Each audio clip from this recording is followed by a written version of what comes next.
Bonjour, je suis Perrine Jean-Girard, psychologue clinicienne.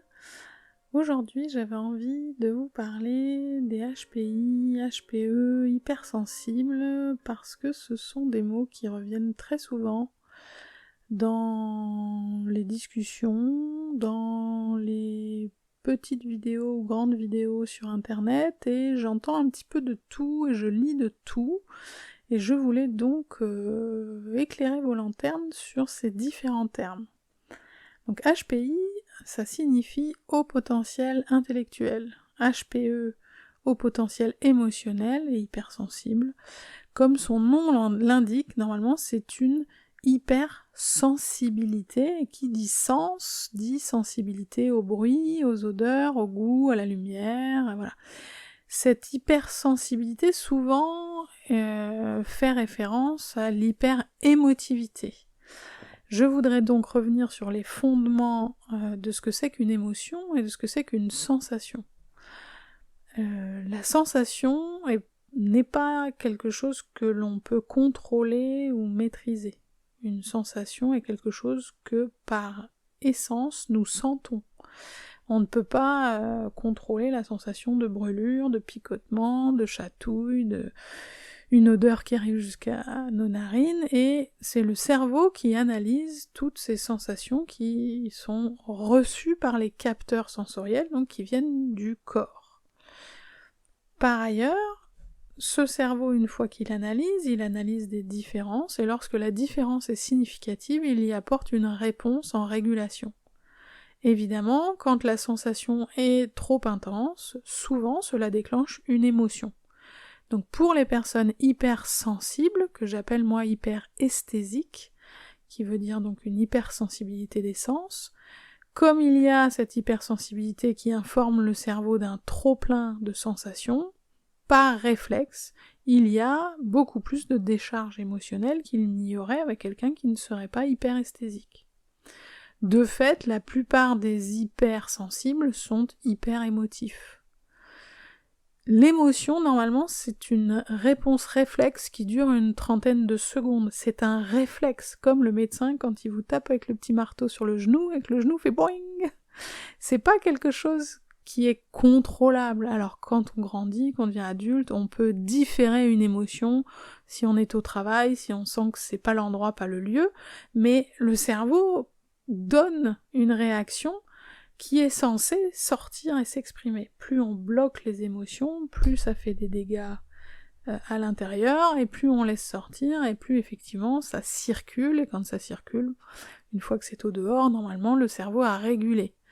Ce qui fait que la plupart des hyper-émotifs deviennent de plus en plus émotifs de façon récurrente, c'est parce que ils gardent à l'intérieur, parce qu'on leur a fait croire qu'ils avaient un problème. Or, l'hypersensibilité et l'hyperémotivité ne sont pas des problèmes, ce sont juste des différences. J'aime beaucoup parler de différences, parce qu'on est tous, d'une certaine façon, différents du voisin, et j'aime pas trop les étiquettes et les diagnostics et tout ce qui s'ensuit. L'hyper-émotif ou l'hypersensible n'a rien à voir avec l'hyper-empathique. Encore que. Mais souvent, quand les gens se sentent hyper émotifs, ils disent « je suis HPE ». Non. Le HPE, c'est quelqu'un qui est à haut potentiel émotionnel, c'est-à-dire qu'il est en grande facilité pour capter les émotions qui viennent des gens, et en grande facilité pour être empathique et pour avoir une réponse adaptée au niveau relationnel, que ce soit dans le domaine privé ou dans le domaine professionnel. Donc ce sont des gens qui sont très très très adaptés socialement et qui sont très adaptés dans les relations. Ça n'a rien à voir avec une hyper-émotivité, on peut être hyper empathique, hyper adapté, sans être hypersensible. De fait, pour certains, à force de capter tout ce qui vient des autres et d'avoir une très bonne capacité d'écoute, il y a de plus en plus de personnes qui viennent vous parler, et plus on vous parle, plus vous entendez les histoires des autres, et plus ça vous touche.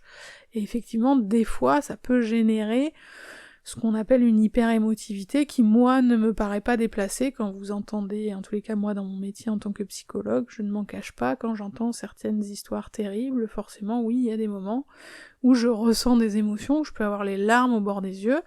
Ça ne m'empêche pas d'être à l'écoute et d'être soutenante pour mes patients, mais je peux parfois être touchée. Heureusement, nous sommes des humains. Il y a une grosse différence en fait entre cette hypersensibilité, hyper-émotivité et cette hyper-empathie et cette capacité qu'ont certaines personnes à pouvoir venir en soutien d'autres personnes avec une très très grande facilité. C'est pas quelque chose que l'on apprend. Moi qui ai beaucoup enseigné dans le supérieur, j'ai plein d'étudiants où tout de suite j'ai repéré qu'ils avaient cette grande capacité d'empathie, quel que soit d'ailleurs leur futur métier, puisque j'ai enseigné auprès d'étudiants en psychologie, mais aussi auprès d'étudiants en kinésithérapie et en ostéopathie.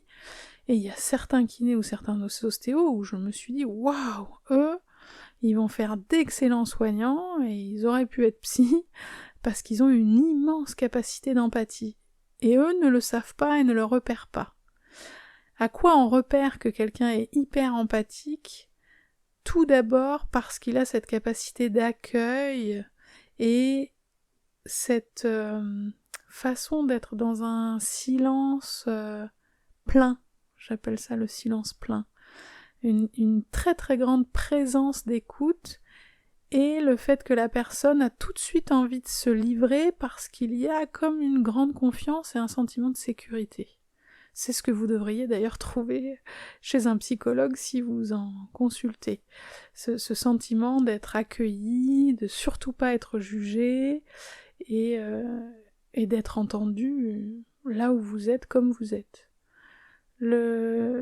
Le HPI, lui, c'est encore tout autre chose, puisque l'intelligence, qui fait grand débat, est mesurée par des tests de QI qui sont très reconnus universellement, donc le WISC 5 pour les enfants et la VICE 4 pour les adultes, qui sont étalonnés, il n'y a rien à redire là-dessus, on vous fait passer des tests, ça dure à peu près 2 heures, et vous avez un chiffre de QI. Pour ma part, je suis pas très chiffre, parce que souvent, les chiffres ne sont pas significatifs, et je vois beaucoup de psychologues qui, dans leur compte-rendu, marquent des chiffres, alors que les résultats sont très hétérogènes. Donc les chiffres n'ont plus de sens. C'est un petit peu comme si votre enfant, il avait 5 en maths, 15 en français, et vous dites, oui, bah il a 10 de moyenne, donc il n'est pas plus intelligent que les autres.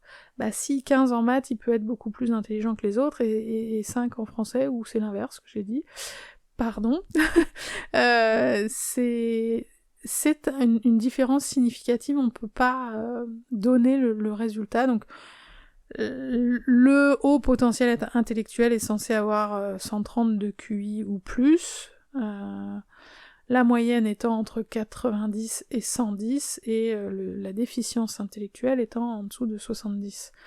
Pour autant, il y a certaines personnes qui vont avoir plus de 130 de QI verbal, mais qui, dans le QI de performance, ou dans tout ce qui est rapidité d'exécution ou mémorisation, ils vont avoir des résultats très chutés.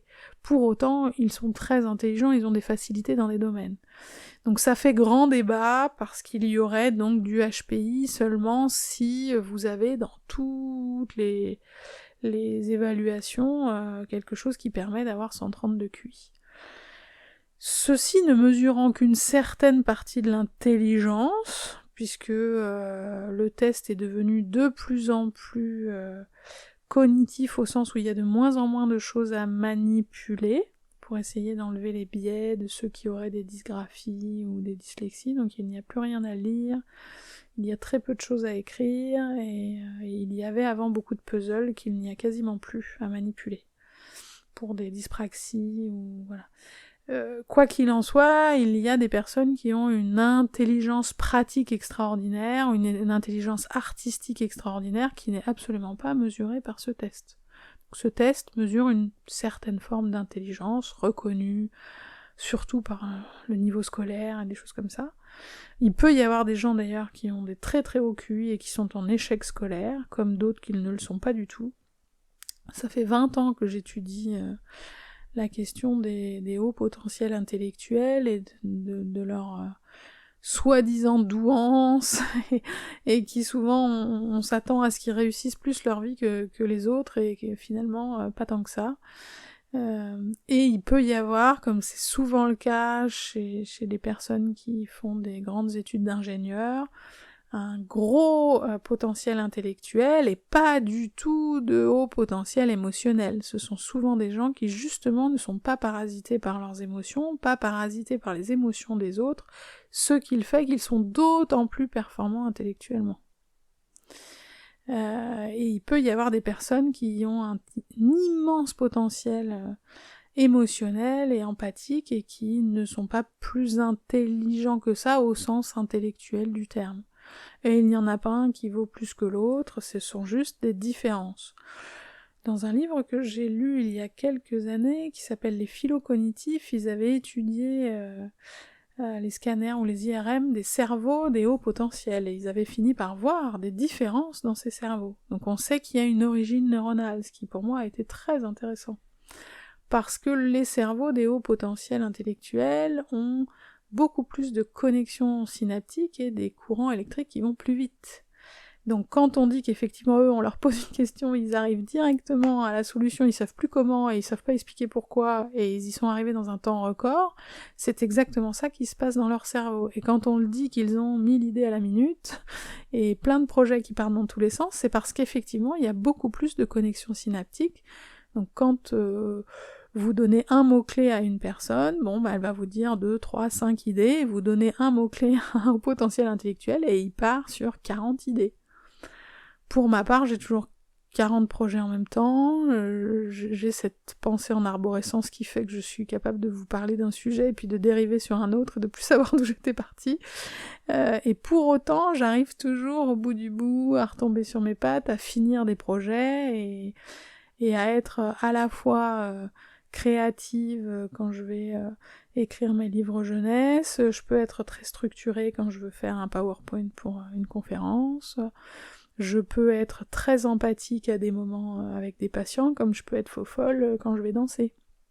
Il n'y a pas une façon d'être HPI, il n'y a pas une façon d'être HPE.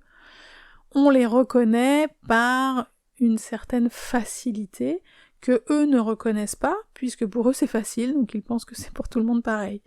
Donc ce n'est que quand ils comparent avec d'autres, typiquement pour un hyperesthésique, il va au bout de nombreuses années se rendre compte que tiens, mais les odeurs là qui me dérangent, là vous ne les sentez pas, et les étiquettes vous sur les vêtements ça vous dérange pas, et mais quand on vous touche là, vous sentez pas que c'est un petit peu trop fort, etc. Ils vont vous dire mais moi je croyais que tout le monde était comme ça. Moi quand je reçois mes patients, je commence par leur demander comment ça se passe au niveau sensoriel. Parce que c'est la première étape. Chez le bébé, c'est la première chose qui vient, le sensoriel. Les émotions se construisent après, au bout de quelques mois, et même les émotions complexes, c'est à partir de 2 ans, donc on est loin derrière sur la construction des émotions. L'intelligence peut être utilisée à bon escient, à mauvais escient, et ce n'est pas parce qu'on est intelligent qu'on a forcément une bonne mémoire et qu'on a forcément des bonnes notes à l'école. Souvent, les HPI décrivent des histoires où à partir du collège, ça a commencé à devenir compliqué, parce qu'avant tout était facile, il n'y avait pas trop besoin de travailler, et puis à un moment donné, il faut travailler beaucoup, il faut apprendre par cœur. La plupart des HPI détestent apprendre par cœur, parce qu'ils ont besoin de mettre du sens sur ce qu'ils apprennent. D'où pour certains, assez rapidement, une scolarité qui commence à perdre du sens, et donc qui part à volo avec des mauvais résultats scolaires. Souvent, monemballant, ils arrivent quand même à avoir le bac. Et après, quand ils trouvent un chemin professionnel qui leur plaît, alors là, effectivement, ils ont des très bons résultats et ils sont très très investis et passionnés dans ce qu'ils font. Ensuite se pose la problématique de l'ennui, parce que le HPI, souvent, il a besoin de nourriture intellectuelle et il a besoin de nouveaux projets, de choses qui le passionnent tout autant, et donc il est tout le temps à avoir envie de changer de métier, d'apprendre des nouvelles choses, de découvrir des conférences, de découvrir des nouvelles personnes.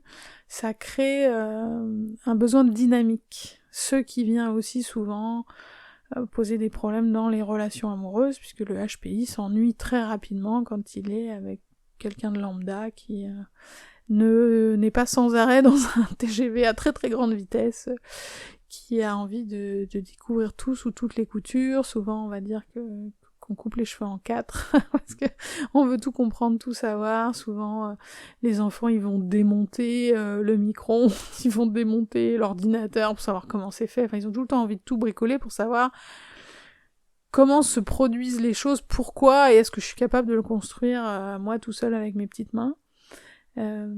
Quand c'est chez des enfants, on trouve ça toujours mignon. Et on dit « Oh, bah dis donc, il est spécial, mais oh, c'est de l'intelligent. » Mais quand on est adulte, souvent c'est moins mignon tout de suite. Et on se dit qu'on a passé l'âge. Que dire d'autre sur la question du HPI, du HPE? Les deux peuvent aller ensemble, comme pas du tout. Et oui, ici j'oubliais quand même que souvent les HPE ou les HPI attirent les pervers narcissiques, et que souvent, pour moi, ce sont les deux faces d'une même pièce. J'ai oublié évidemment de préciser que les pervers à qui j'ai à de nombreuses reprises fait passer des tests de QI peuvent être aussi des HPI. Et que forcément, quand ils se rencontrent, deux HPI sont très attirés l'un par l'autre parce qu'ils ont une très très grande connivence et des affinités intellectuelles, donc il y a une grande complicité, des envies de faire plein de choses, etc. Et puis quand il y en a un qui est HPE et l'autre qui est pervers, il y a un très bon maillage parce que le HPE et le HPI ont souvent tendance à culpabiliser. Alors que le pervers, on le sait, a lui une grande difficulté, pour pas dire une impossibilité de ressentir la culpabilité. Donc il y en a un qui rejette toute la faute sur l'autre et l'autre qui dit « il n'y a pas de problème, moi je peux prendre tout sur mes épaules ». Donc au début ça fait un couple qui fonctionne pas si mal que ça, il y a un certain équilibre qui se trouve, jusqu'à ce que le pervers en fasse trop baver au HPI, et là, au secours, fuyons, quand on y arrive. Et deux HPI ensemble, souvent ça fait des plus jolies histoires, parce que souvent ils arrivent à construire un projet ensemble. L'inconvénient du HPI, HPE, souvent ils ont tendance à penser plus aux autres qu'à eux-mêmes, donc ils ont tendance à se perdre un peu dans la relation. Donc j'ai souvent eu en consultation des couples de HPI où l'homme s'est dévoué au travail pour pouvoir tout offrir à sa famille, construire une belle maison, pouvoir tout offrir pour sa femme, ses enfants, et puis la femme elle a fini par pas trouver que son mari passait beaucoup de temps à la maison, et qu'elle était reléguée des fois à être femme au foyer parce que le mari se dévouait à son travail, mais elle n'a pas forcément pu gérer sa carrière professionnelle ou s'épanouir là-dedans. Donc souvent, elle s'est cantonnée à des activités créatives, elle a fait des petits marchés, elle a écrit des livres, peut-être des fois par-ci par-là.